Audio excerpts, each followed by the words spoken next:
Good evening, and welcome to MultiVerse of Poetry Festival Singapore. Let's welcome our host for tonight, a poet who had been zooming around the world, Lakan. Good evening, everyone. My name is Lakan, and I'll be the captain of the ship tonight as we journey through four continents, six countries, and a wonderful sojourning into the wonderful world of words, creations, and legacies here at Multiverse of Poetry Festival Singapore. And what better way to start this event than to reflect on what makes a legacy history, or what makes history a legacy, makes someone create so much more, even in the realm of pandemic, like what we have today. And it's insane because I know that a lot of people right now are locked inside their houses and their rooms, and yet we can say that we are alive, breathing, and every single day we create legacies, we create miracles and gifts to ourselves and to other people. And tonight we will hear the gifts from different poets from all over the world and give us their gift to us tonight. And to start off, what better way than to start with Singapore? And while we're waiting for that poet, because this is a live event, and of course, in live events, we do not know what will happen, and we have to react accordingly. And this is what's going to happen. I think we're going to need some passport because we will be going to another country right now, um, and yet half of that person is is in Singapore. And this poet is an amazing writer, a spoken word performer as well, a poet. And she had an anthology, Get Lucky, for Singapore and Philippine literature. She had voices and verses, Asian Cha. She had been published by Anvil Publishing, for Crowns and Oranges, New Philippine Poetry, the Philippine Pen Center at Home in Unhomeliness, an anthology of new Philippine post-colonial poetry in English. She had been awarded fellowships in her poetry in English by Silliman University National Writers Workshop, the University of the Philippines Workshop, and Rope Walk Writers Retreat. Let us all welcome Catherine Candano from Singapore.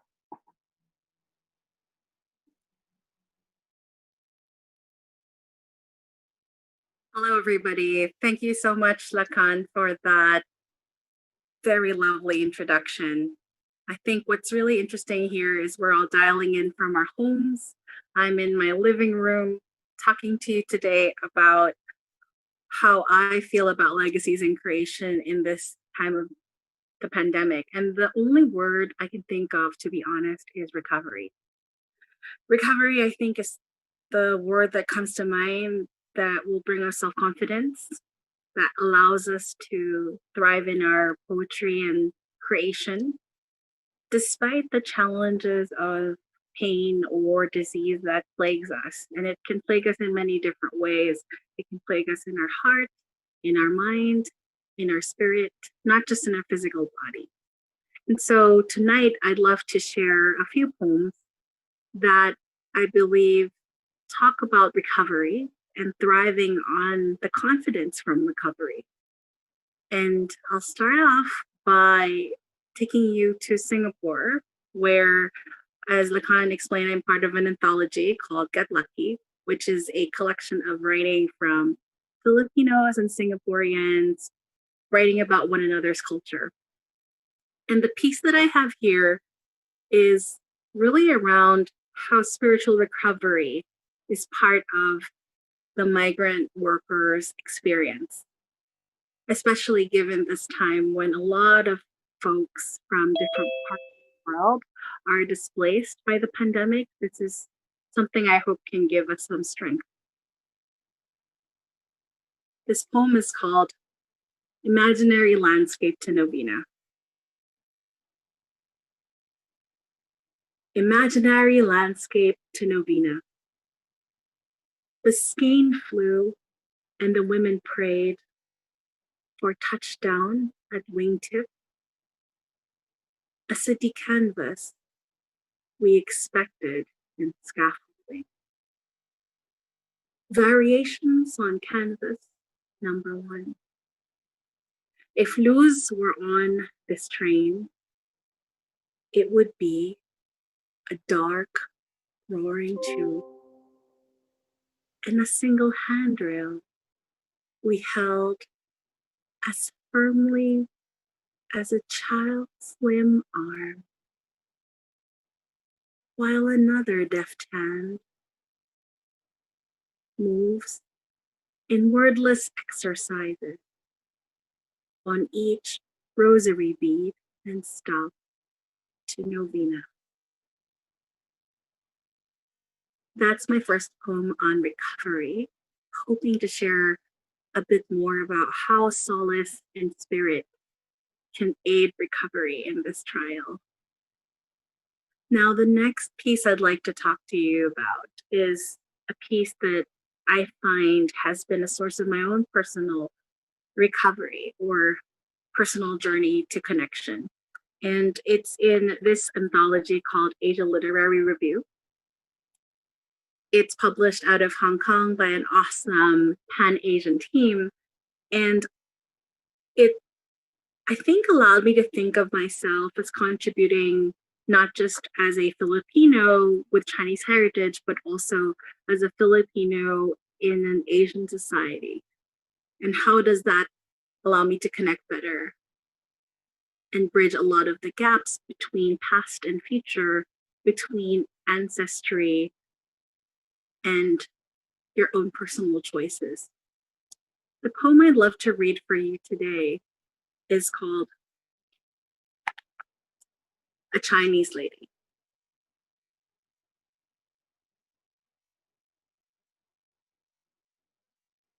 A Chinese Lady.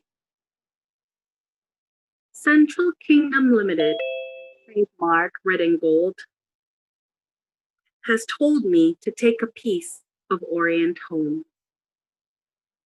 Their monopolies and vintage postcards at 50 yuan a piece for former muses of Madame Li Qin. A set gets you an assortment, 12 Chinese ladies in various stages of blush and undress, smoking delight of Shanghai cigarettes with charm. One in particular held her tobacco stick like incense, slanted for smoke to fly straight up. You held yours at the temple like that, fingers on tiptoe with 3 bows for your mother. After I had been named a flower. In the mother tongue, flower and squander share the same thick stroke. You cried for the heavens to hear you once the ashes fell. I buy the card without enough stamps to reach anywhere in the world. The third piece I'd love to read and share for you today is also from this collection. And it talks more about how can we make sure that we strive to connect by being as fully authentic in the senses as we can be. I think in the midst of the pandemic, everyone's sense of self is fragmented between different things we need to do, between different expectations, and just between a new way of regulating ourselves. And so this piece, I feel, is about singing. We need to sing more than ever during this time. Singing and being expressive of ourselves is a way to bring the community together, to bring ourselves to a remembrance of what recovery could look like. This poem is called A Cappella. A Cappella. There are so many things that remind me of how you laughed, all of which I thought had either burnt cinder crisp or scrubbed well enough to have washed away. Among the things I have thought to have now turned ash white, the song, in the car, in the bar, drunk, songs from me to you, where we sang giddy, wicked, gay songs. On bar stamp napkins, we fought to have rinsed away all the road textures. The brine, the sand everywhere, where the skin met sea and sea and sea. The womb of my socks, the fold of the matchbook in the hotel whose key was lost twice, thrice, twice and twice. And then that secret pocket, zippered in the handbag, you stuck your fingers in when you faked fishing for the keys. And you laughed loud, laughed out loud, grating the teeth, punctuating the breath that couldn't have ever caught up with us. Thank you. That's the component that I have for the poetry session that I wanted to share on recovery with you today. Thank you so much, Catherine. I think your ethereal voice. It was absolutely a pleasure. Your ethereal voice and the message of your poem it's not just timely, it's also very universal. It affects people in any age, and it talks about our sense of humanity really expressed. Thank you so much, Catherine. Absolutely.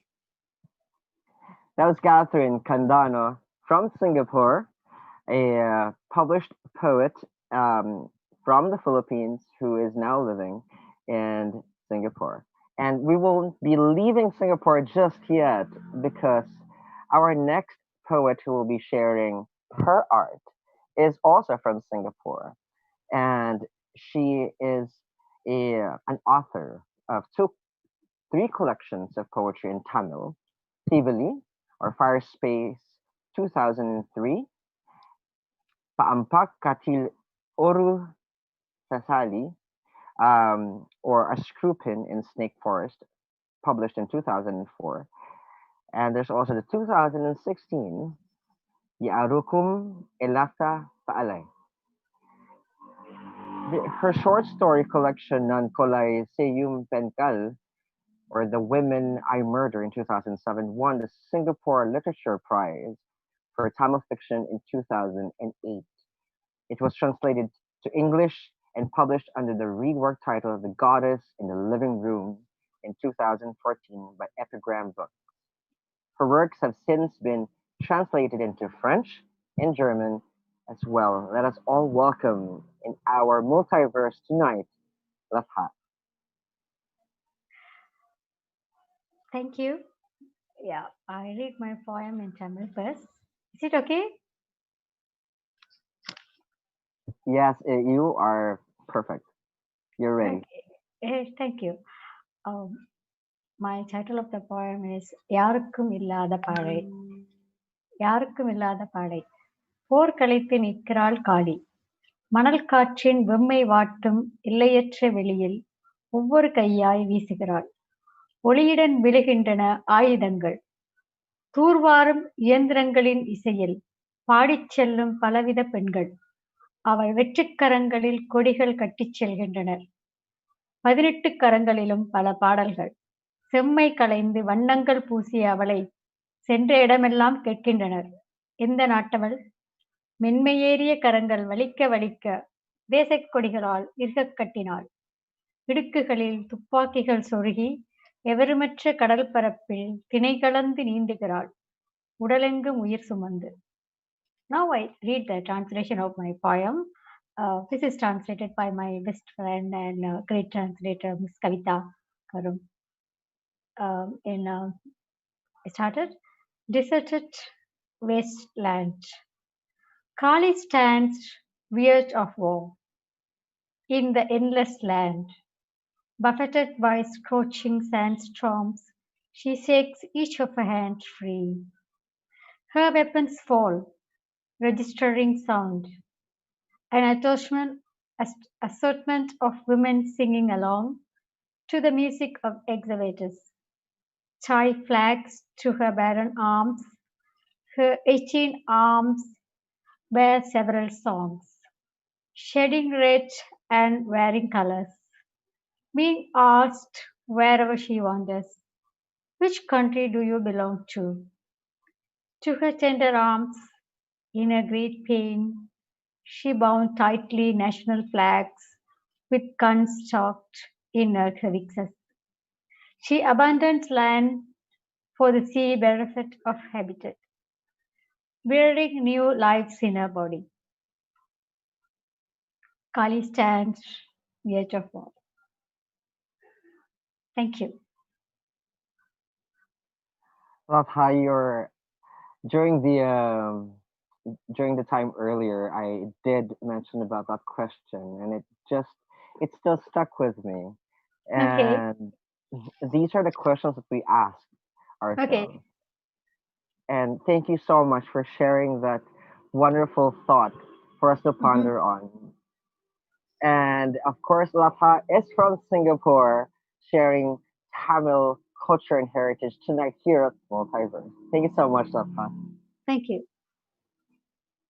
And we're not just talking about experienced, published, accomplished poets here at MultiVerse, because it is MultiVerse. So we are also going to dive into emerging poets, the fledgling inks of the poetry scene. And it is amazing to have someone from the other side of the world. And she is from London, and such a unique culture that she brings, because she is coming with so much emotion. And her name is Sarvin Afaranesh. She is a writer and spoken word performer and psychotherapist living in London. She is originally from Iran and was raised in Austria. Sarvin is passionate about the meeting of creativity and mental health. She writes about what it's like to be a human in the society, and her mission is to encourage people to share their feelings and experience, to reduce shame and increase compassion for the human condition. Let us all welcome from the United Kingdom in London, Sarvin Afaranesh. Thank you so much, Lakan. Hi, everyone. Thank you for having me. This is such an honor to be here. So I have got two poems that I'm going to read tonight. The first poem is very special to me. It's called A Girl. A girl with an attitude and a shoulder to cry on. And all the mundane things aren't enough to impress her. His love is a recipe to dress her in apathy. A chance to address her inner beast comes too often. Too often do her tears stain his shoulder. Too often does she try to be bolder. Too often does he scold her. Too often does he try to mold her into questioning her thoughts, into someone she's not. A girl with a reason to run with the tigers, to hold a locket even tighter, to smile to times surely brighter. But too often do her words crumble into sobs. Oh, not too often does he hold her. A girl with brown eyes and a token to reward her for beating the dominant and the broken, for the beatings she was told are not to be spoken. And a finger is raised to her lips when she loses her grip, when she spins to her madness, questioning a sip, just a sip of her sadness. Alas, too often does she hurt. Too often do her knees meet her face to repeat his callous words in one trace. Too often is she a girl who knows her heart, who follows self-destruction as a familiar part, patiently sitting on her shoulder. So thank you. That was the first poem. Like I said, it means a lot to me to read that poem. It's a very old poem, but I'm new to actually performing it. So it's pretty exciting to be able to have that opportunity. So the second poem also means a lot to me. It's called Celebrate Your Weakness. Celebrate your weakness. It's only a label. You are not your weak knees. You are not only pleased by winning. You love that touch of caress when you are shown somebody cares. And it's you who dares to take the risk of failure. So much courage mustered only to be blamed, to be overlooked as you're riddled with shame. Let's turn this plate on its head. Let's say we serve ice and success. Let's see who we are when we're not well fed. I dare you to be yourself. You are not your weakness. You are not speechless in the name of love. You have a heart and it never fails to beat. You're not stale, you're human. And your weakness is mine too. It can only be mine if I deny yours to be true, if I hide myself from you. But my weak knees will give me away. I'm a human too. I'm cold and out of booze. I'm holding on to the story of you that I aspire to, but it's not true. I dare you to be yourself. I dare you to scare yourself with your big ideas, your long breasts and heavy chest.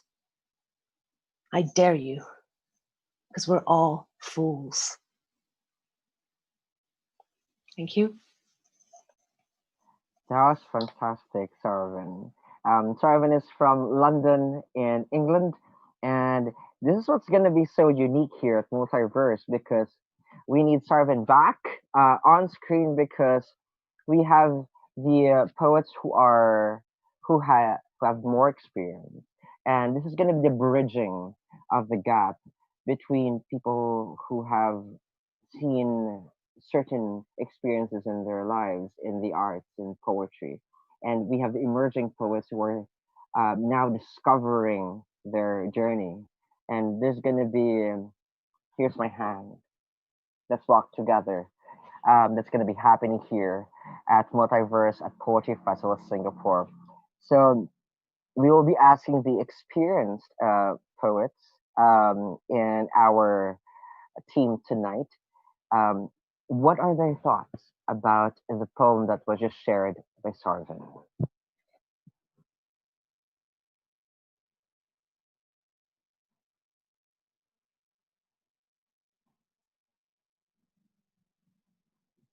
Catherine, Latha, we also have, yeah. So can we give our thoughts and help her out also in this journey that she's taking in poetry? I'm more than happy to start. Thank you, Sarvesh. Those are really, really strong and stirring group of pieces that you've shared. I love the fact that you use the you. It's very hard to pull off a poem where the you is strong and it's not an imperative. It's not insisting on pushing experiences on others who are participating in listening to the poem. And I think that you did an excellent job. You drew people in to the story. Despite it being a lot about the you, it was also a lot about us. And I thought that strength that came from your choice of words was really excellent. I'm very curious to know if there's a series of poems that you are thinking to come together in maybe a sequence that could build on themes that you brought up in one poem or the other. Because I think there could be linkages. I'm curious if there is a theme that's emerging from some of your work that could be a series of 3 that will be even more powerful.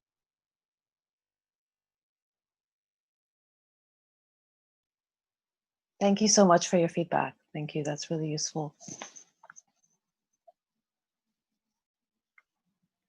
All right. And I bet like there will be more exchanges from the poets in our panel tonight. And you, who's now watching on Facebook and YouTube, what are your thoughts too? And maybe you could put them on as a comment, and maybe we can connect more bridges that what we have done tonight. Thank you so much, Catherine, for your feedback, and of course, Sarvin Karinesh from London, England. And I think from England, we will go south. And we are excited because we are going to be reveled with a literature coming from a lecturer from Kisii University in Kenya. He has a PhD in performance poetry. He is the founder and current director of Kisrek International Poetry Festival. He has written 8 books of poetry and has been translated in Armenian, Chinese, Greek, Norwegian, Finnish, Hungarian, Arabic, Chinese, Nepalese, Turkish, Spanish, Catalan, and Serbian. He has also translated 4 poetry works of international poets from English to Swahili. He is the editor of 4 international poetry anthologies and journals around the world. Let us all welcome from Kenya, Christopher Okemwa.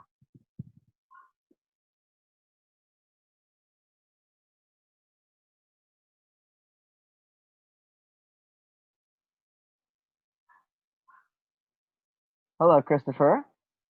Do we have you here tonight at MultiVerse, here in our Zoom platform?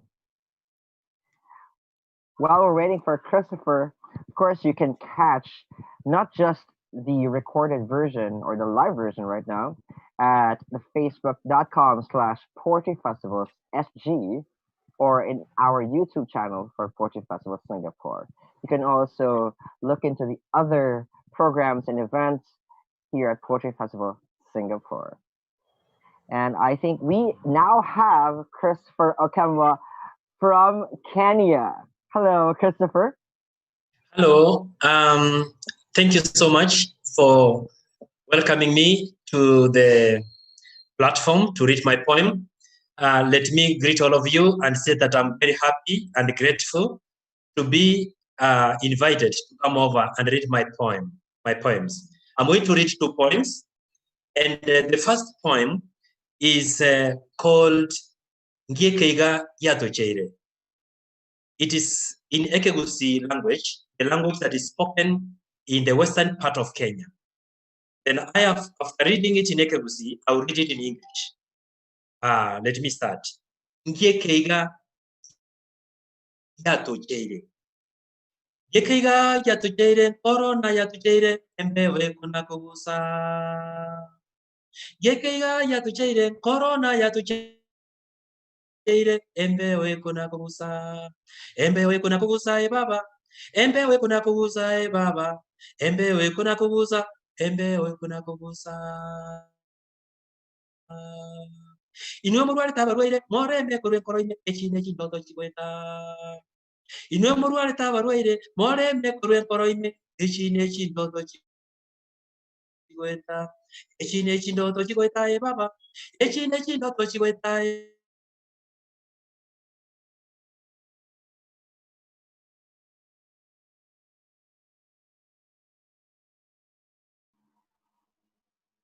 It looks like we're losing some signal from Christopher there. We will be surely be graced later on once we have the connections aligned with our platform at Poetry Festival Singapore. So we'll be going back to Christopher in a bit while. So just stay tuned, and we'll get back to the magical poetry that we had heard from Christopher a few moments ago. And now we are going to from Kenya. We're going to go back to Kenya. Okay, so don't forget that. But while we're waiting for Christopher, we are going to get our passports out again, and we are going to go to one of the most ancient civilizations in the world as well, and we're going to get to know it better through the eyes of an emerging poet. And we are very excited to have a poet who's also an electronics engineer working in a software company. And he is from Pune in India. He has published a poetry collection already and called Light Shadow Life. There's also The Missing Verse of the Soul, and it's available on Amazon. He writes in 3 languages, and listening to him, you will feel that you are being delivered to an enthralling experience as his audience. Let us all welcome from India, Unmesh Mohitkar.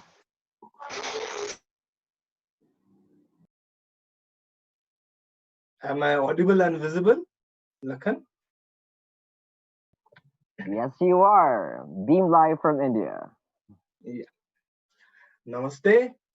So, friends, I'm a very positive, optimistic person, even in this COVID era. And my poems also reflect that positivity. So I will start with this poem. This is the first poem. My poems are short and crisp. I stress more on the message, okay? And I like it that way. So the title is about, it's called Revolution. The world is for adults. The world is for adults. Let it be. The world is for adults. Let it be, but never kill the child in you. The world is for adults. Let it be, but never kill the child in you. Life is boring. Life is boring. Let it be, but never kill the pirate in you. Life is boring. Let it be, but never kill the pirate in you. Law and order. Law and order forced on you. Law and order forced on you. Let it be, but never kill the revolution in you. But never kill the revolution in you. So that was the first poem, Revolution. Hope you would have liked it. So second one is I will stand tall. I will stand tall. Once again, I am bruised, battered, and hungry for love. Once again, I am bruised, battered, and hungry for love. Once again, I fight battles. Once again, I fight battles about which little I know. Everything I might lose. Everything I might lose. Every day I might fall. Everything I might lose. Every day I might fall. Friends, take it from me. Friends, take it from me. Whatever happens every morning, I will stand tall. Whatever happens every morning, I will stand tall. So this was I Will Stand. Second poem. Third poem is an interesting poem. I like this poem a lot. This is about silence. Some people say that violence kills. Violence kills, but I say that sometimes silence is as effective as violence, especially in relationships. So this is about the silence and the effect people have on their lives because of that silence. The title is Silence, Deafening Silence of Aloofness. Deafening silence of aloofness, loud screams of the soul. Deafening silence of aloofness, loud screams of the soul, the hush and sush of the mind. The hush and sush of the mind, stifle and muzzle of the body, acts of silence. Acts of silence are sins of suppression. Acts of silence are sins of suppression, crimes of the quiet, wrong or right. Crimes of the quiet, wrong or right. Me alone in the journey of seeking peace. Me alone in the journey of seeking peace, from silence to tranquility, from silence to tranquility and clamor to calm. This was the journey of silence. Hope you'd have liked it. Next poem is very, very near to my heart. It is called You Are a Thought. So what I feel is everybody is a thought. Everybody wants people to remember them as a thought, because in the end, we are remembered as a thought only. So let's go ahead with the poem. You Are a Thought, title. Nothing can stop you. Nothing can stop you. Nothing can torment you. Nothing can stop you. Nothing can torment you. Nothing can kill you. Nothing can stop you. Nothing can torment you. Nothing can kill you. Wars will be fought, won or lost. Wars will be fought, won or lost. You are a thought. You are a thought. Thoughts can explode. Thoughts can revolt. Thoughts can explode. Thoughts can revolt. You are the change. You are the peace. Thoughts can explode. Thoughts can revolt. You are the change. You are the peace.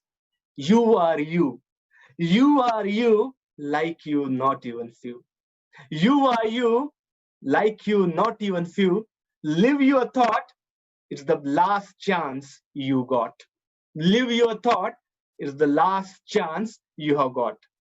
So, can I take one more, Lakhan? Is it okay? So, I will take the last one. Or it's done.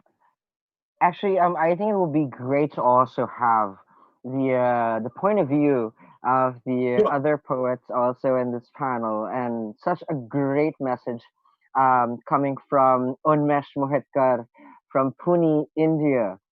And if I'm not mistaken, an experienced poet is already ready to roll some thoughts about your poetry. Great. Thanks, man. Okay, Lakhan, I'm not sure if you were referring to me. Unmesh, good evening. I'm Eric Tinsay-Valles. I am a poet based in Singapore. And that was a very vigorous reading that you had. And thank you very much for your poems. Okay, and let me just okay. I read two of those poems before. I got them via email, and then one of them is about revolution, right? And I don't know if you're a fan of the Beatles, Unmesh. You happen to be a fan of the Beatles, because there are a lot of references there to them, and I thought it was a great homage to them, and at the same time, the Beatles represent carefree youth, right?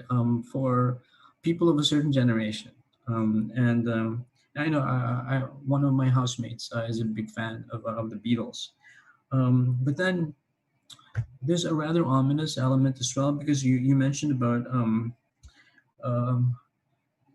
not killing youth, right? And the idealism that it represents in the revolution. But the thing is, John Lennon was killed, and also George Harrison is dead, and the remaining Beatles, Paul and Ringo, have been knighted. So I don't know if that's um, it's rather ironic. Like when you mentioned towards the end, when you admonish the youthful reader or listener, for them not to kill the youth or revolution. I don't know what your thoughts about on that are, Unmesh. Yeah, I think it was not related to that much to Beatles. It was in general thing. So what I felt is what happens is because of the family pressure, because of many things, you don't do things which you like. Okay. So for example, writing poetry, yeah, Yeah, something that like that. resonates with a lot of families over here, right? Because uh, poets don't make much. In fact, poets are not supposed to make things happen. So um, a lot of people go through a poetry writing phase, usually in primary school or secondary school, and then they just drop it when they go to the university, and they try to pick up more useful studies or careers in medicine or law. Usually, it's just a rather sad thing. Now, I read one more poem of yours, the one of silence. I like that a lot. It has a musical quality. I don't know if you've presented that in spoken word sessions before, Umesh. So you mentioned these. It has lush imagery, such as this loud screams of the soul, and then towards the end you mentioned this clamor to calm, right? So there's alliteration there. Um, but just like the revolution poem, there's also an unsavory aspect of it, because this silence is the result of self-willed isolation, aloofness, which is probably, I don't know if it's the result of the anti-COVID-19 measures, like lockdown, that a lot of people are under in many places. Umesh? Well, what's the inspiration for that silence, Paul? I think what I felt is sometimes, uh, as I told earlier, there is violence. Okay, Yeah. it makes noise. Okay, and everybody says that okay, it hurts. But what I'm saying is, without violence, you can hurt people as well. People get hurt, and that hurt, nobody cares. Okay, and you are the one who needs to look after yourself because you are the one who will find peace for yourself. So that is what I wanted to express through that poem. That Okay. it's silence also can hurt as much as violence hurt. Okay, so in a certain sense, silence can be a sharp weapon that people can wield. Okay, thank you very much. Yeah, that's all I have to say about those two poems because uh, Unmesh, are you preparing a collection for publication soon? I have already published one, Oh and I yeah, am in the process of another publishing one. one. Okay, great. All the best. Thanks, Eric. Thanks a lot. It was Thank you really very helpful. much. Thanks a Yeah. lot. I will Thanks to incorporate Unmesh. your feedback. Thank you very much. I think this is what multiverse is all about. When we bridge not just cultures, not just the heritage or styles of poetry, but it's about souls talking to one another and helping one another. And I think that is what poetry is all about. And we here at Poetry Festival Singapore, we promote that. And if you want to know more about other events of Poetry Festival Singapore, which will be up to tomorrow, you can check out facebook.com/ Poetry Festival SG, or check out our previous shows and YouTube, and also some of our snippets in Instagram. And we are very, very happy to have emerging poets and poets who have had the experience and the honor as well to journey through the arts.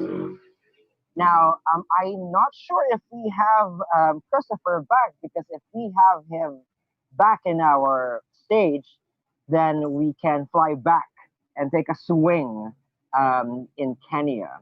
Christopher, do we have you back?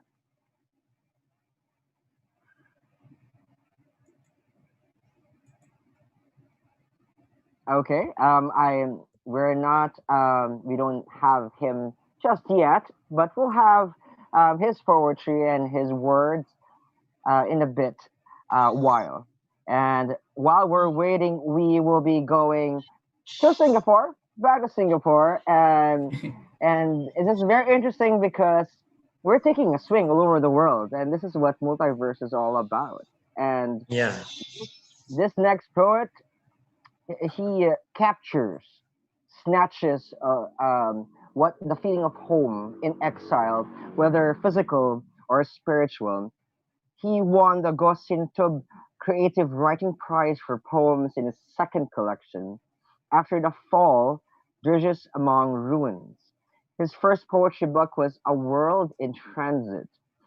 He co-edited the Get Lucky Anthology of Singapore and Filipino Writings, SG Poems 2015-2016, Anima Methodi, and The Nature of Poetry. He has been featured in And Words, reflecting on the Merlion, Southeast Asian Review of English, Routledge New Writing, the International Journal for the Practice and Theory of Creative Writing, and other journals. His critical essays have appeared in the Asiatic and Writing Diaspora. He has been invited to read poetry or commentaries at Baylor, Melbourne, and Oxford universities, as well as Kistrich Poetry International Festival. And of course, he is a director of Poetry Festival Singapore. Let us all welcome Eric Tinsay Valles. All right, good evening, everyone. Lakan and all the esteemed poets who are part of MultiVerse. Welcome to Poetry Festival Singapore. And for the first time, we are reaching beyond Singapore's borders. And we're learning a lot from all the poets who have come on and from the others who will be on this show later on. I'm actually filling in for I guess Christopher unless until he comes back on. I have one poem to read to you. This is inspired by the pandemic. Some of you have written poems on that. Christopher Okemwa is collecting poems for an upcoming anthology about COVID-19. So you may want to get in touch with Christopher to publish some of your COVID-19 poems. And this one was commissioned by Singlet Station, and it's a revision of an earlier poem that I wrote for, I guess, my first collection, A World in Transit. And in the first version of it, it was based on an artwork.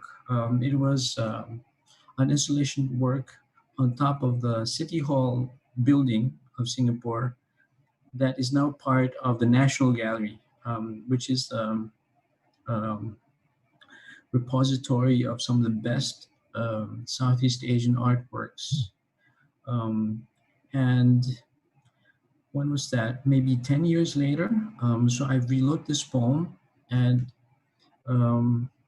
when I was rereading it, the plight of the migrant workers here was in the news. And we have a few friends among them who write poetry. And I just thought, just like many other poets and writers here in Singapore, maybe that's something for us to reflect on and for us to take action on. And since poets don't do much, don't accomplish much, we can only maybe prick other people's consciences. And so this is War of the Worlds at Cochrane Lodge 2. That's one of the dormitories for migrant workers here in Singapore.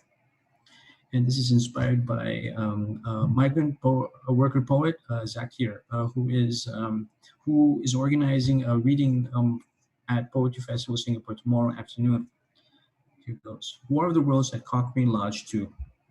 Arms akimbo, migrant workers in face masks, impervious to intimidation by the security guard, stake out a few square feet of parquet floor for prayer mats with gray tape 1 meter apart. The red flame eyes try hard not to show that they have been up all night, crying, on the edge above the yard of their dorm, guessing who among them will the ambulance take next. Glaring through a shield at an air-conditioned ward, squinting through glasses, I scrutinize their symptoms. Save for their color, they have the same furrowed forehead as locals when they are told they're positive. Lungi, toothbrush, paste will be carted away in boxes to Kutek Puat, where they'll be given soft pillows. Their hearts are not of stone, so they break down. They've never had soft pillows in Cochrane Lodge 2. That's the end of it. Thank you very much. Back to you, Lakan. Thank you so much, Eric. Thanks, Tinsay Stu. Valles from Singapore. Yes. And of course, this festival has given much hope, especially in this time of the pandemic. And thank you for having this platform for poetry to bloom and blossom even in darkest of times. And thanks too for organizing tonight's reading, Lakan, and for hosting it. Thank you, and I would love to. I am a poet, page, performance, and slam, and I would love to share something, my word tonight. And I've not done this for a while. Using my newfound art, newfound poetry. I would love to share with everyone an impromptu poetry. And I was inspired by Eric's piece, so I would love to be enthralled more with that idea.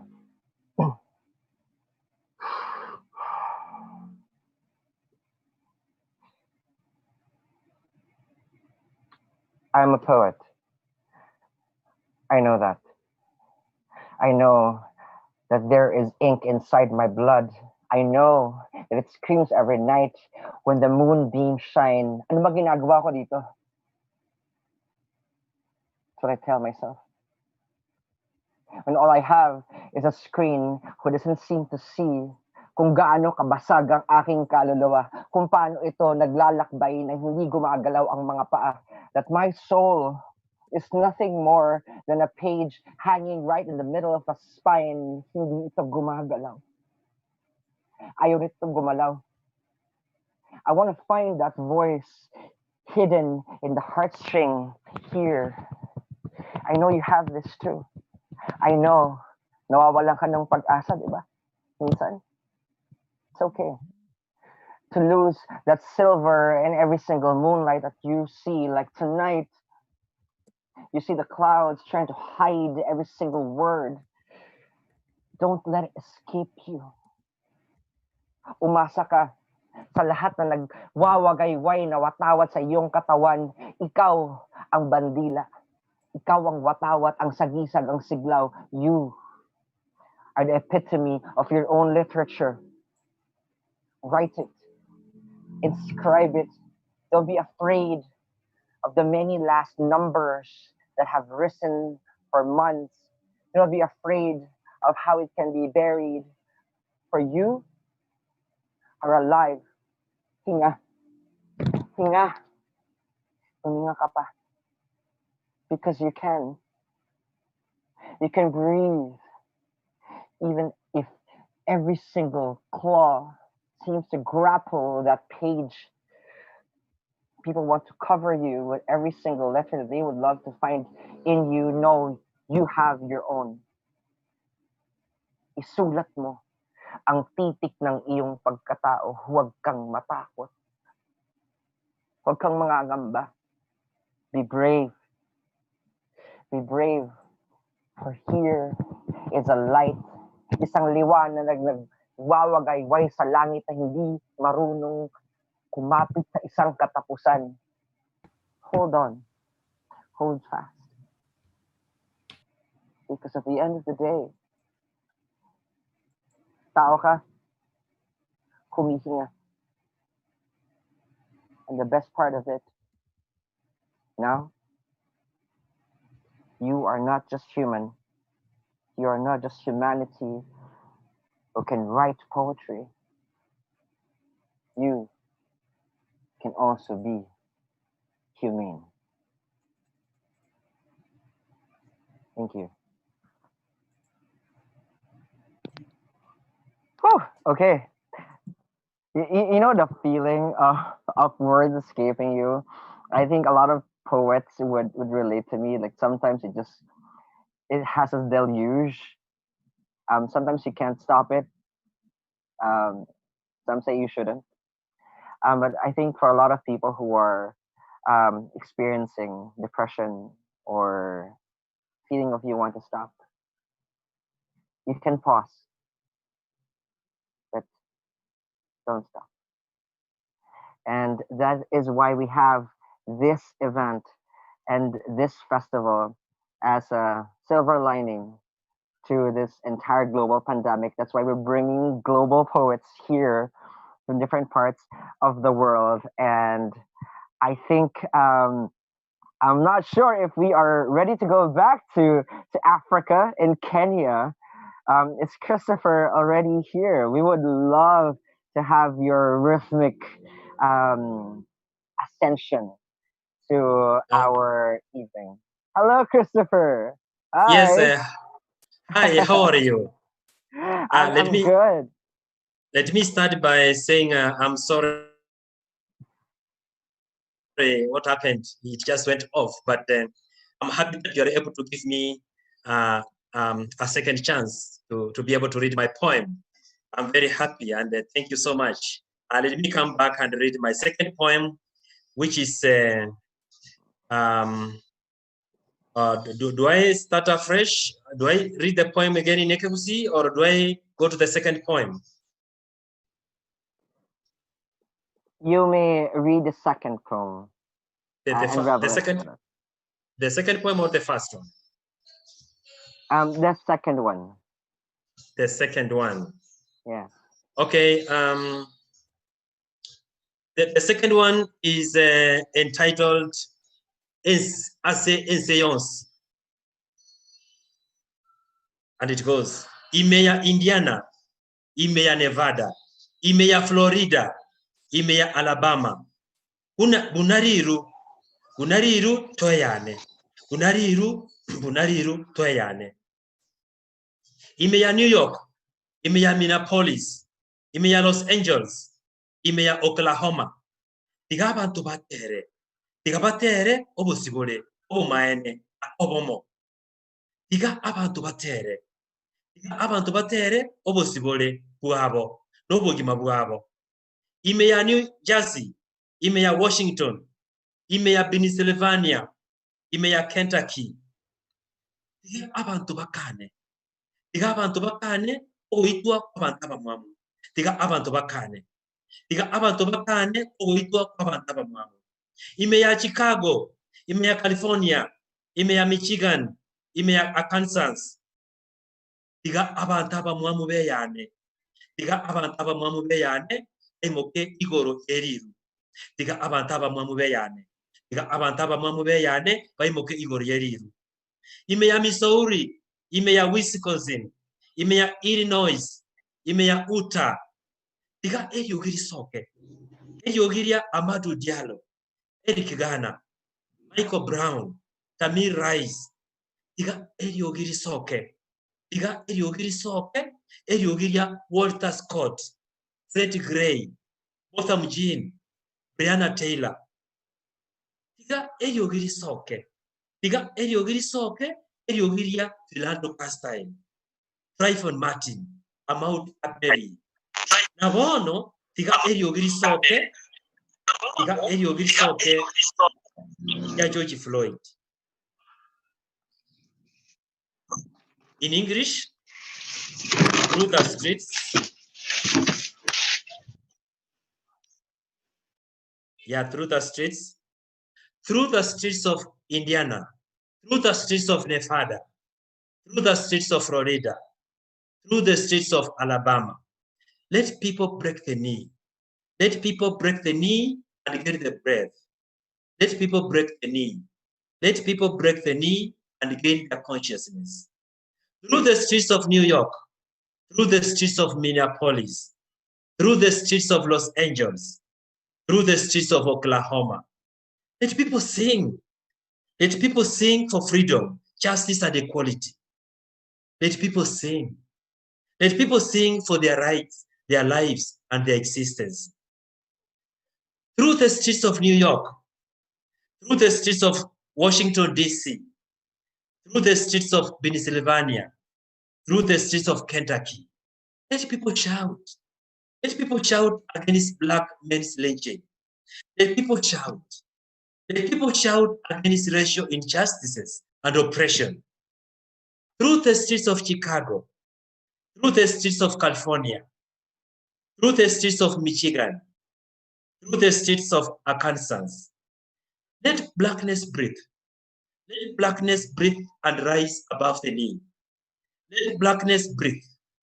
Let blackness breathe and break the chains of hatred.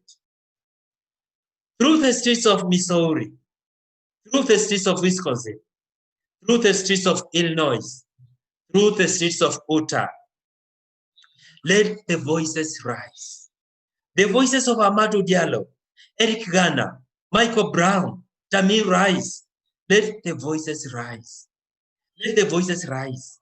The voices of Walter Scott, Freddie Gray, Botham Jean, Breonna Taylor.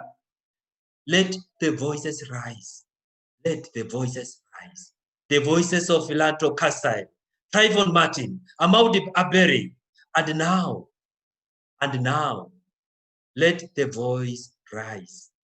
Let the voice rise. The voice of George Floyd and Jacob Blake. Thank you very much, and thank you for listening. Thank you so much, Christopher. It's always a pleasure to revel in your art. My goodness. Thank you so much. Yeah, thank you. That was Christopher Okamwa Yes. from Yes. Kenya, reveling us with his words and his soul and his poetry. And this is what's amazing because we have heard Tamil, we have, of course, English, and have we have also other languages that have graced our stage today. Of course, Christopher did Swahili earlier, if I'm not mistaken. And I think it's inspiring that we can bring together the world in this platform of poetry in this global pandemic. And we are very excited because we have experienced poets, of course, and but we also have rising ones and the fledgling poets who are brave enough to say, "No, I'm a poet, and I'm gonna fight for my art." And our next emerging poet is coming from the Philippines, so we're going to fly from. That's a bit of a travel from Kenya to Manila, and this young fledgling poet is a member of a group called Eight Moros of Poetry. Her poetry hankers to tell stories of making a home for her lost words, like continuing to wander in her thoughts. Her poetry was also shared in shows by Testify Poetry in England and also in Richard Arts in Mumbai, India. And currently, she is an incoming freshman, a college freshman at the University of Santo Tomas in the Philippines. Let us all welcome on stage Marikit.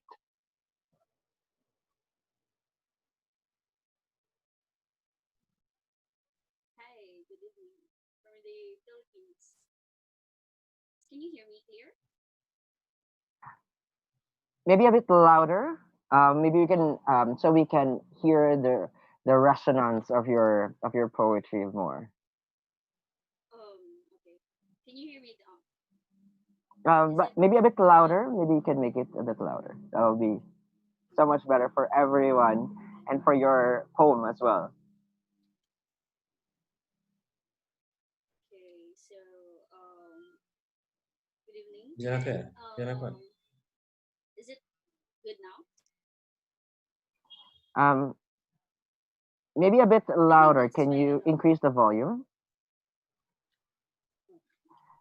Because we want to, of course, showcase the your words and your thoughts, and it will be so amazing to have the best possible quality to showcase your art. I think this is the loudest of mine, but I'll make my okay. Wait, I'll try not to this. Okay. How about now? Can you hear me loud and clear? Perfect, Crystal. Wait, I can't hear you. Okay. Is it okay now? Yes, we can see you and we can hear you clearly. Okay. So for tonight, I have prepared two poems, and this was inspired by the ongoing existential crisis that I've been experiencing lately. But I hope you get the message that I want to relay, and I hope you enjoy. So this is my first poem. What constitutes fear? In the universe of the vain, a possibility will always be uncertain. But with pride, chin up is a must. So others would not know that you are built from a fictive fear in facing what's ahead. Your brain ran miles to discover, pretending to enjoy and wandering the path of oblivion. Because a hint has always been playing hide and seek ever since you embraced doubt in your heart that has gone wild, pounding every split second as sweat trickled out of your skin as anxiety kicks in. This is when your palms become watery, tired from all the extent your limbs have done to maintain its position in your waist, feigning to be almighty, because you have walked towards victory. You would pretend to be strong while being eaten by scarred insecurities of repetitive histories that even faced with different variables, you know it too well because you have memorized its pattern. So even if you are being offered with a hunch, you take it. You eat it like a hungry child, begging for validation for your hungry soul, believing that even for just split seconds, you stop being coward because you are full of strength. But is it not illusory to think that you have escaped horror when all you do is dive right on the stage of a pretentious clown?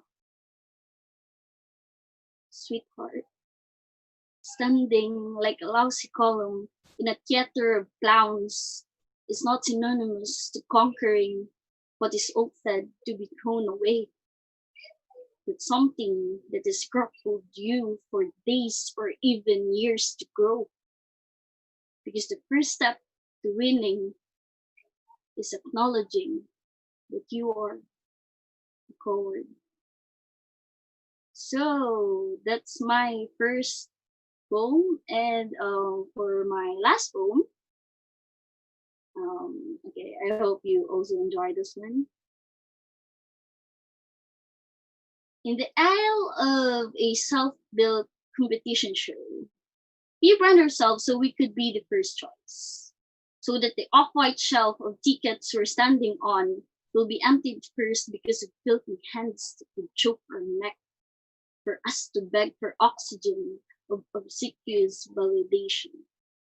We perform as a harlequin of a black masked face with variegated tights of blue red, and orange as we cling onto our wooden sword and start performing for the money of attention we were paid off.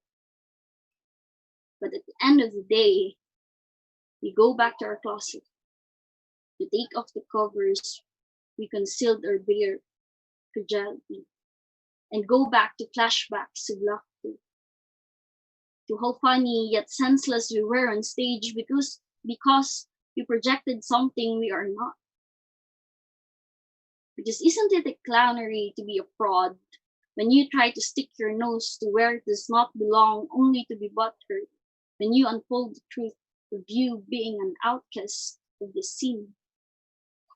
So you paint your face blue and red with a nose to replicate a red tomato and wear frizzy red curly hair plus a colorful onesie with gigantic crimson shoes.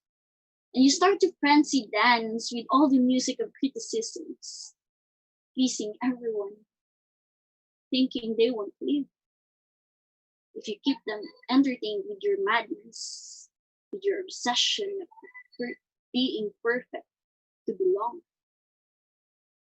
But darling, let me wipe that atrocious mask with the harsh reality that the only audience you should be mindful of is yourself. Who needs a ticket? Who needs a ticket of self-trust? And the only platform that you should step on is the nakedness of your identity. There is no stage for you to worry where you are part of, because it is always fine to consider that it is too early to figure things out. That includes where you belong, because you are bound to make yourself useful, wearing no mask of an obnoxious justice. That's it for tonight, guys, and I hope you enjoyed it one. Thank you so much. Thank you so much, Marikit, and I think that this is a wonderful moment because we have the young, and they are brave as ever to fight for their words and their thoughts, and of course we have established poets here who are experienced in the scene of poetry, and they would definitely would love to assist in your journey, and we would love to have that feedback um, given to Marikit.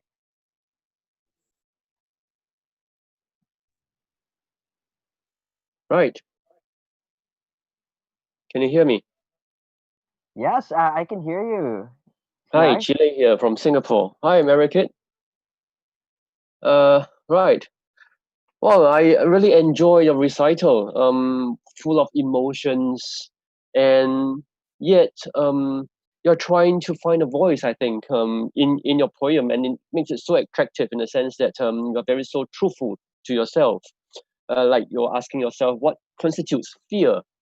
You're trying to know who you are, where is your position, fighting the world, and not to be coward, but to acknowledge that you are a coward first. I think it's all very strong words with emotions, and I really enjoy your poem very much. The other poem, Untitled, again, I think you are trying to find your position, to find yourself.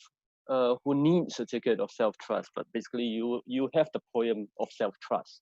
So I really enjoyed what you have recited. And may I just know, are you there as well? When do you write these poems? Is it just very recent, or do you have a series of poems with similar themes? Hi, can you hear me? Hi. Yes. Yeah. I written that just recently, just I think 15 days ago. Yeah. Yeah, I written that because well in my adolescent phase right now, I think everyone could relate in this that sometimes we could have existential crisis And well, that was my inspiration on my poems, about my poems. But yeah, I hope you're happy with the message that I've relayed. These are really strong messages, and I think yes, for every adolescent that's gone through the stage, you really want to find the answers. I think for you, your poem is your question as well as your answer. So that is the strength of poetry, whereby you question, and at the same time, answers will appear in the lines, in the words, and beyond the lines, beyond the words. I think that is the power of poetry. Right. Thank you very much for your works. Thank you. Thank you so much for having me in PFS 2010. Thank you. Thank you, Chila. And of course, thank you, Marikit from the Philippines, a college freshman, incoming college freshman. And there is truth in all of us. And I think we should never be afraid to show it. And and it's amazing because from the Philippines, we're going to cross the Pacific now. So again, the passports, get them out because we are going to Canada. And we're not just going to have one, but two. And it's amazing because the first artist that we'll be having is from Halifax, and her her work travels between poetry, performance, visual, and written theory, and has lived and worked throughout Canada, United States, and she has created, exhibited, or read in Europe, Australia, Brazil, Kenya, and also had co-written with the poet that she's with right now, and was published online by Small Walker Press in April 2020. Very, very recent. And she is the creator of the MPB Media Packboard Portable Screening Performance Device. And of course, she is Valerie Leblanc. Yes, and of course, together with her is a poet, musician, and videographer. And he has participated in solo and group exhibitions as well as festivals and literary events internationally. His 11th book of poetry, co-written with Valerie Leblanc, Video Poetry, Video Poesy, has just been published by the Small Walker Press. Let's all welcome Daniel Dugas and Valerie LeBlanc from Canada. Thank you very much, Lakan. Yes, thank you. Do you hear us? Yes, we can hear you clearly. Oh, that's great. So we would like to start with the two videos that we've sent, and then we will read each a poem after that. If that will work. Absolutely. Okay, thank you.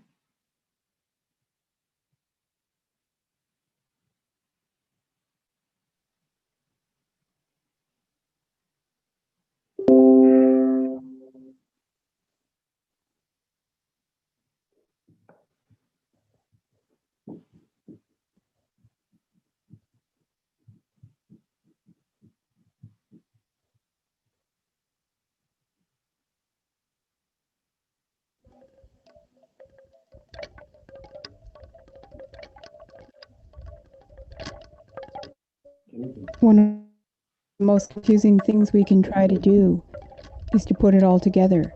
And yet, that is what we try to do, to make sense of the world. Memory is selective, photogenic. The best of what we remember is the quality time, which passes quickly through the decades.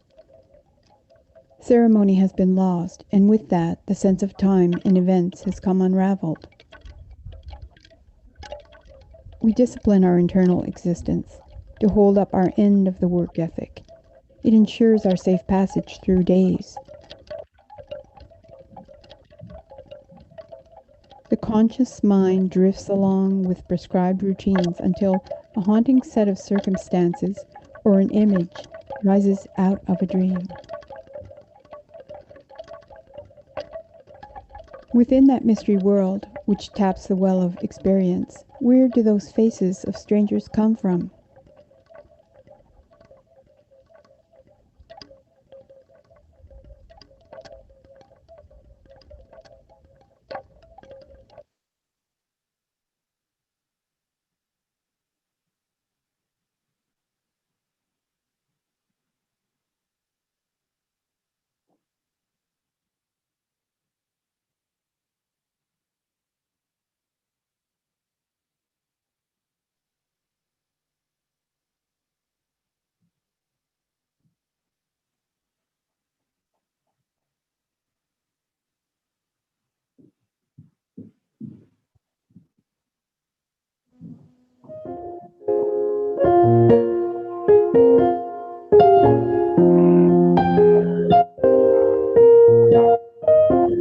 Les enfants n'ont pas d'archives. Ils sont nés libres. Ils n'ont pas à se soucier de toutes ces boîtes de papier attestant telle ou telle vérité. Ils n'ont pas d'entrepôt à payer, pas de taux d'humidité relative à maintenir. Leur passé n'est pas encore arrivé. Ils n'ont rien d'autre que la vie devant eux. Le sang qui coule dans leurs veines n'est pas saturé d'anticorps. Ils sont faits d'oxygène. C'est peut-être pour cela qu'ils ont de grands sourires.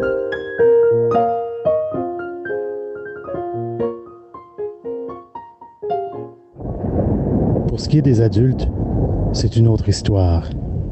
Ils s'affairent au triage, à la classification et à l'enregistrement de tous les détails du monde. C'est comme s'ils tentaient de repousser une invasion, de contenir une infection. C'est un travail à temps plein, une industrie. Il est facile d'imaginer le désarroi et l'inquiétude qui doit s'emparer des codicologues devant le désagrégement des vieux livres, devant les assauts des insectes bibliophages ou encore devant l'évanescence des documents électroniques. La préservation est quelque chose de très difficile et de très sérieux, qui demande une attention toute particulière.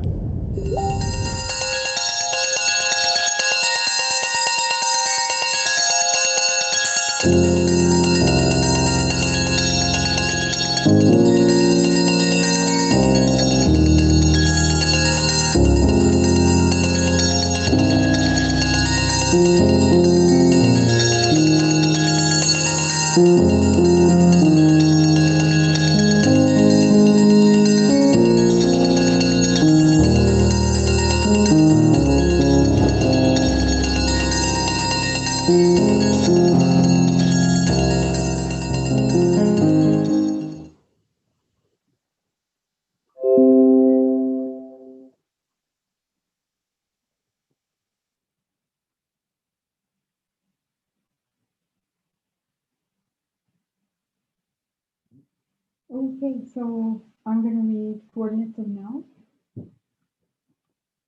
The vacation from possessions ends with the unpacking of the boxes. It is so hard to come back to all of those rarely used articles of clothing, all of those mementos, those things stamped with meaning. Objects in need of placement that pull me back when I need to go forward. Jumping off the cliff is always difficult, but necessary when the unknown future yawns like a crevasse threatening the danger of never awakening. The meaning of moments, the nows of yesterday, the carried through objects temper today's joy with the weight of the past. Separating from objects whose golden moments have become as weighty as lead is sometimes necessary. So be careful of not what you wish for, but of the duration of light years that spark existence. Beware lest that moment of becoming should outweigh the being, for alchemy must move forward and not back. Thank you.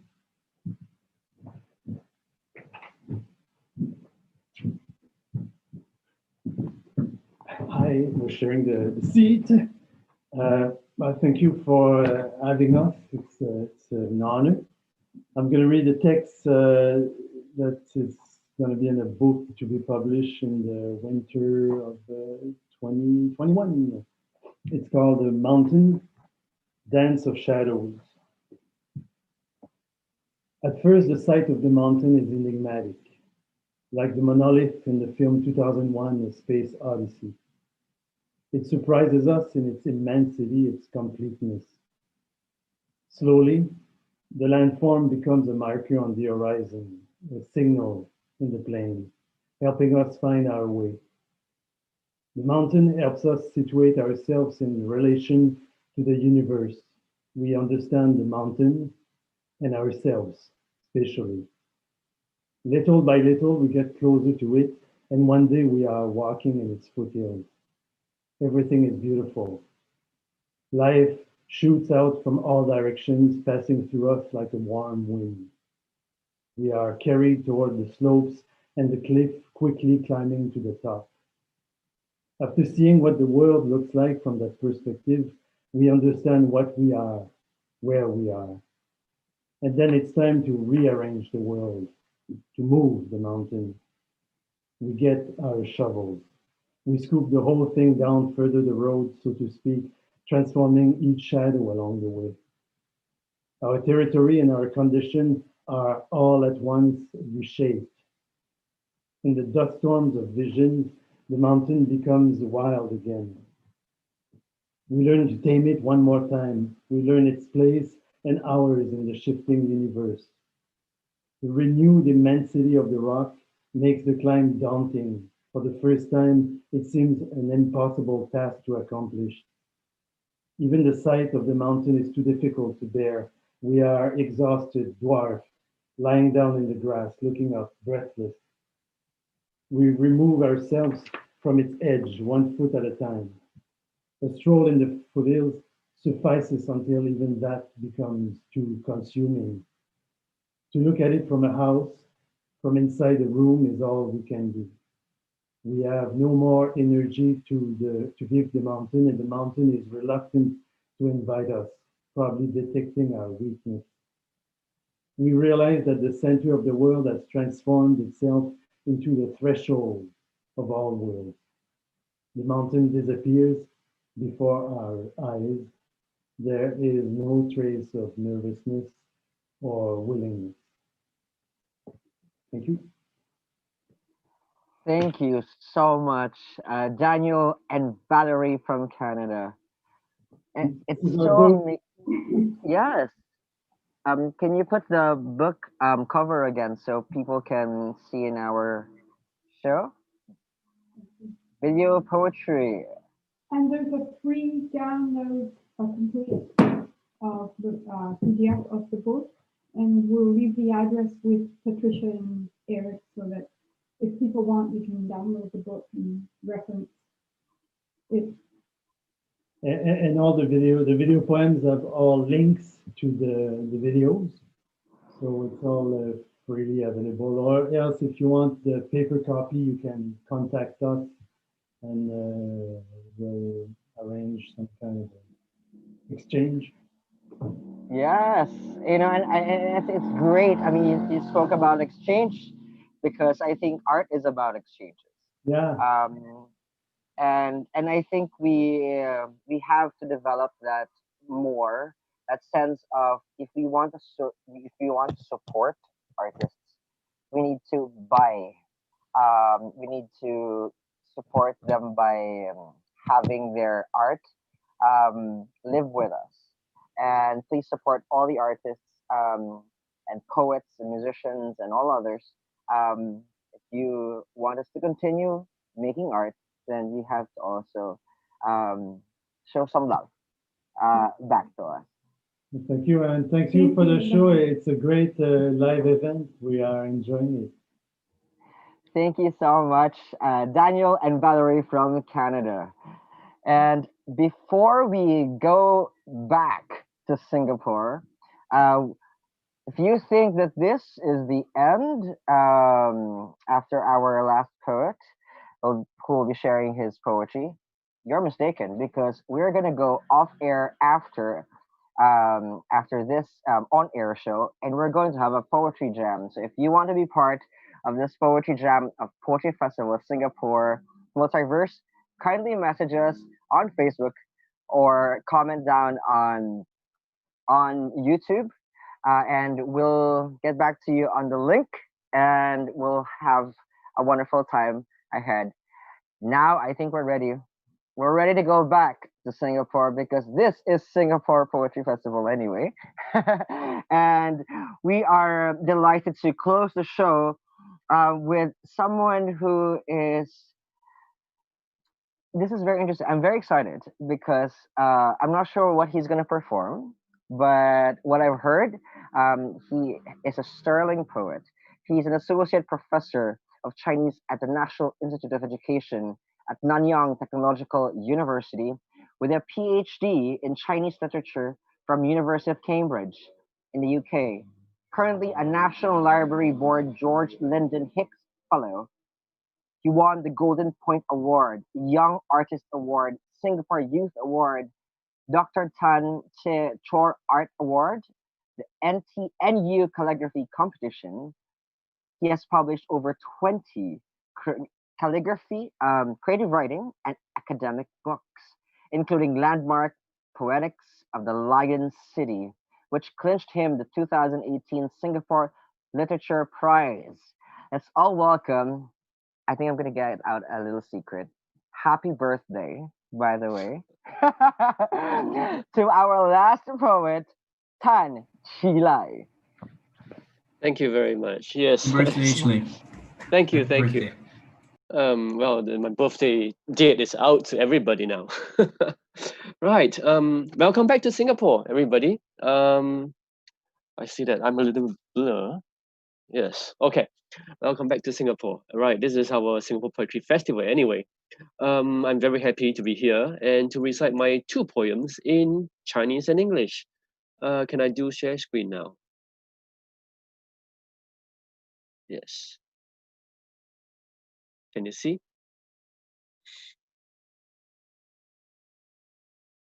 Right. Can you all see? Yes. All right. Okay, the first poem. The first poem was, well, incidentally, written on Valentine's Day this year. It was a sort of a commission work whereby a Singapore Chinese Chamber of Commerce asked me to write a poem for our first line medical officers. That was the beginning of the COVID. And during that time, nobody at all would imagine that COVID would turn out this way, in impacting everybody and changing our course of life for the full year 2020. So that was the very beginning. So if you just think maybe this will go, it will pass by very quickly, just like SARS did in 2003. So we were just writing more from an encouraging note for our medical doctors, nurses, and so on. So that was the time when I wrote this. I would be reading the English translation first. I actually wrote the Chinese version, and then with very good translation from friends. This is the poem. Let me read this. As courageous as you, for every healer on the front lines. Before courage comes, there first flickers fear. If you could take the temperature of fear, yours must be twice the measure of ours.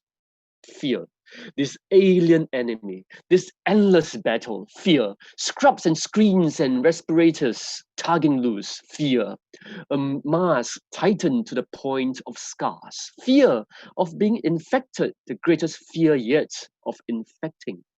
Fear, the fearful huddling in the beds and tears trickling outside the wards. Fear, the invisible parasite always threatening to follow you home. Fear, your fiance's hand in yours. Fear, your aged parents resting on your shoulders. Fear, your baby cradled in your arms.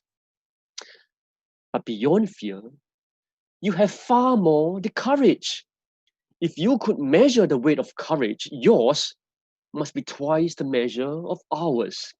Courage, facing this enemy head on, regardless of the battle's endlessness of courage, girding on layer after layer of scrubs and screens and respirators to fight the good fight, no matter the cost.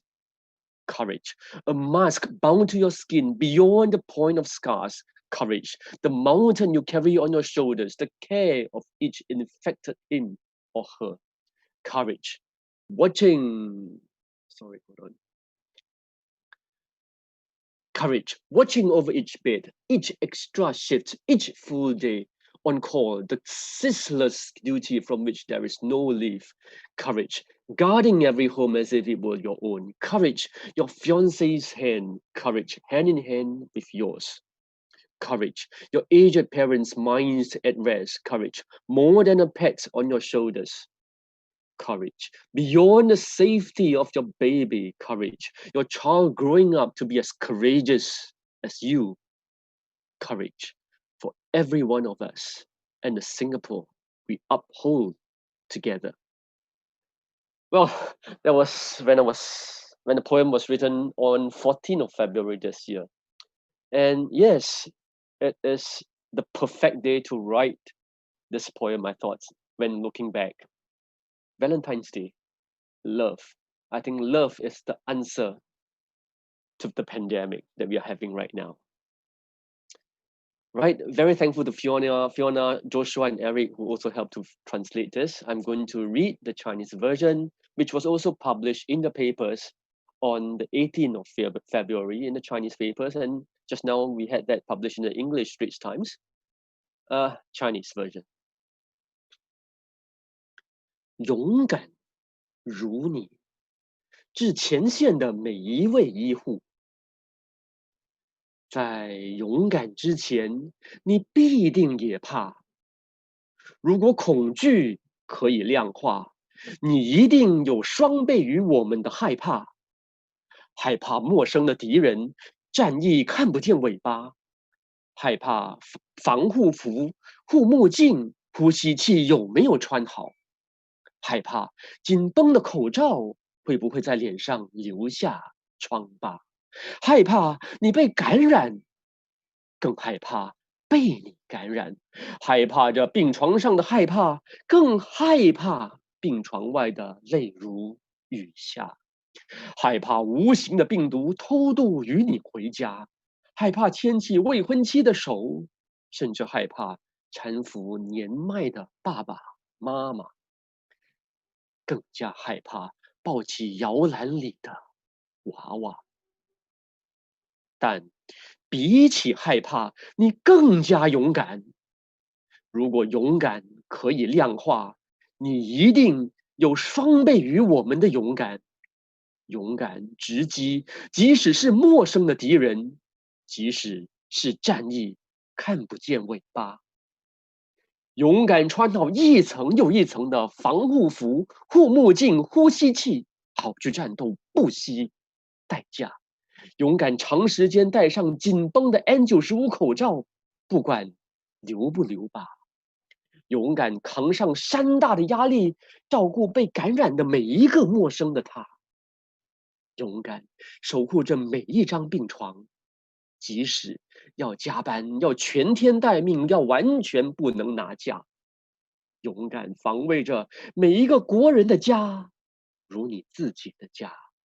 勇敢让未婚妻勇敢地牵起你的手，勇敢让年迈的爸爸妈妈安心且欣慰地拍拍你的肩胛，勇敢让摇篮里的娃娃不止安全，更要勇敢如你的长大。勇敢为了我们每一位国民合力撑起的整个国家。Right, that is the first poem. Right, because of time, I probably have no time to talk a bit more about that. But the second poem is based on a book which I recently read by a very renowned Singapore poet, Ng Pei An, which I really admired. He has been fighting cancer for the past 12 years, I think, yes. And this latest poetry collection entitled Stones or Rocks is, I think, a testament of his fight and his struggle and his desire to fight back in life. And that, I think, is most admirable. I'm going to read the Chinese first this time. 早时穿凤之光，读殷培安诗集《石头》。阅毕眼倦，我用手指在扉页上写下坚定如石之诗志啊，如光凿破磐石，穿越石缝而来，仿佛凿破了混沌。即使无形，光毅然决然铭刻着磐石，发出铿锵的掷地金声，如自序中的言志，深深的嵌入，然后再微微的倾力，让作品抬头挺胸，自行说话。是的，石头说话，因为每一个或深沉或拔高的如石之字，都记住了时间，记住了岁月的季节，记住了童年，记住了旅程的黄昏，记住了失眠，记住了每一张一再扩张版图的黑夜，记住了梦，记住了骚动的孤独，记住了呻吟，记住了始终透光的勇气，记住了敏感，记住了生存的陌生，记住了温柔的眼神，记住了人前见不见的泪，记住了根深蒂固的广场，记住了飘荡的云，记住了实词的革命，记住了虚词的呐喊，记住了战友，记住了亲爱的敌人，记住了笔画的执着，记住了笔顺的写，记住了那只瘦削的不断蹑足走进诗句的黑猫，记住了同穿一件新衣的国王与死神，记住了枕边的爱，记住了始终的你，记住了一个诗人的永恒身份证，记住了越来越沉默的忘记。Right, the English version. Well, basically, that's the poem where, as you can see, for every poem that he has written, I've written one poem in response to his poem. That is, well, I think that shows how much I love his poetry collection. Every single one. He has written 30 poems, and I've, in response, written 30 as well on the pages next to his poem. Right, the English version, translated by Joshua, which I really am really thankful. The rock chiseling and penetrating ray of light. Closing the book, I use my finger to inscribe on the title page my adamant poetics, like a ray of light boring through stones, piercing the cracks in the crack and here as if penetrating the ether. Even formless, light, unyielding, unwavering edges the rock face, sounding the peals of striking matter, as if the ideals of a forward, deeply hammered in, and then rising in majesty, let the work hold its head high and speak for itself. Yes, the stone speaks, because every deeps or soaring stony syllable remembers the time, the years, the seasons, remembers the youth, the journey sunset, remembers the sleeplessness, the ever-expanding domain of night, remembers the dream diaries, the restful loneliness, remembers the moons, the oddity of existing, remembers the gentle gaze, the tears unshown in polite company, remembers the deep-rooted plazas, the drifting clouds, remembers the revolution of the content words, the cries of the function words, remembers the comrades in arms, the beloved foes, remembers the stubbornness of each brushstroke, the blood of each stroke order, remembers that skinny one who again and again pets in and out of each line, that black cat, remembers those who wear the same new clothes, the emperor and the reaper, remembers the love resting by the pillow, the from start to finish you, remembers each poet's eternal identity card, remembers the increasingly silent forgetting. With that, I thank you. That was spectacular poetry, read expressed by Tan Chi Lai from Singapore. And wow, such an honor also that you get to spend your birthday with us.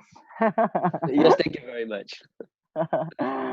And I think it's quite serendipitous because we landed in Singapore again. We started with Singapore, and we traveled all around the world, experiencing many languages, many many inscriptions of our souls being human and being humane from a 16-year-old uh, from the Philippines to someone who has this rhythmic magic from Kenya, and it's amazing because this is what being in a multiverse is, and expressing that. And we are very thankful for all the poets emerging and experienced who have shared their poems and their words tonight. And you watching at home or wherever you are, thank you so much for being part of this multiverse. And before we say goodbye, we'd love, of course, to thank the institutions and the people who had made this possible. Poetry Festival Singapore would like to thank Yale, National University of Singapore College, the Creative Arts Program, Dorscon Red E-Zine, Sanrakan, the Indian Women's Association, the Migrant Writers of Singapore, and the winners of Poetry Festival Singapore's National Poetry Competition 2020. The e-PFS 2020 is supported by the National Arts Council's presentation and participation grant. Venue partner, of course, the Arts House, and we all love the Arts House, and of course, multiverse technology partner, We Poetry Global. And as I said earlier, it's not stopping just on air because we're going to go off air for a poetry jam. And do join us by messaging us on our Facebook at facebook.com/poetry festival SG or any of our social media platforms. And see you here in our platform and share those words. And thank you very much, everyone. My name is Lakan, and this is Multiverse of Poetry Festival Singapore. Thank you very Everybody, much, Lakan. Thank you very yeah? much. And all the poets who've shared their ideas and their wonderful words with us tonight. Thank you. And happy birthday, Beautiful. Chile. Yes, it's great, and I think you're gonna receive a lot of messages after this.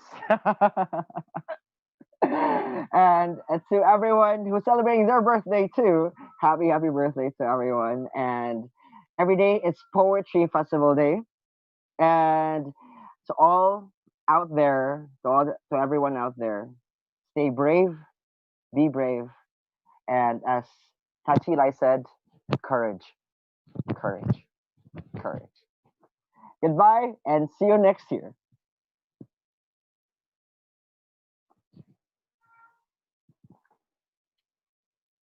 Thanks, Lagan. Thanks a lot. Thank you so much, everyone. Um, and and everyone who had joined us already for the jam.